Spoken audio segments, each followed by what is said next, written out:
Ahojte ľudia, v tomto videjku vám ukážem, aké mám štipce. Takže poďme na to. OK, takže mám aj tento, ktorý ste videli, taký žltý štipec holu. Potom tu mám tento, ktorý ste tiež videli.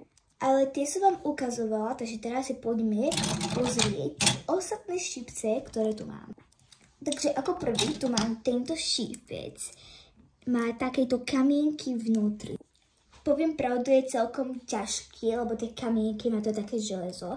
Kúpila som to v Chorvátsku, keby ste sa ma ho dopýtali.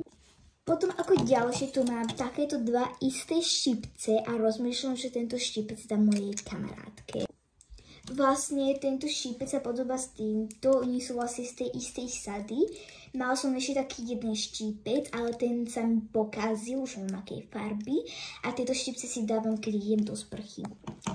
Lebo chápete, proste, keď ja väčšinou mám takto vlasy, alebo rozpustené, tak si proste štipcom si to vlastne, tie vlasy urobím a hotovo. Potom ako ďalšie, tu mám tento štipec, ktorý som dostala od maminy. Tento štipec je dobrý v tom, že proste je veľký a dobre sa zapína. Čo je, že actually dobrá vec. Ako ďalšiu vec, tu mám zase tento štipec.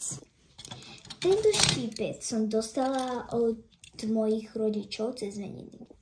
Potom som dostala ešte aj tento štipec od mojej kamarátky tiež cez meniny. Potom ako ďalšie mám zase tento štipec, ktorý som si kúpila ja sama, keď sme boli s mojou triedou na MDD vtedy a v kine. Ja tento štipec mega milujem a je to zatiaľ môj najobľúbenejší štipec. Potom ako ďalšie tu mám zase tento mašličkový štipec, ktorý som na moje meniny zase dostala od mojej druhej kamarátky. Ja proste, že štipce mega milujem a používam ich každý deň. Napríklad, ako ste si mohli všimnúť, mám aj na hlave jeden. OK ľudia, to je všetko z tohto videjka. Nezabudnite dať like a odber, aby ste ma podporili. Pa, pa.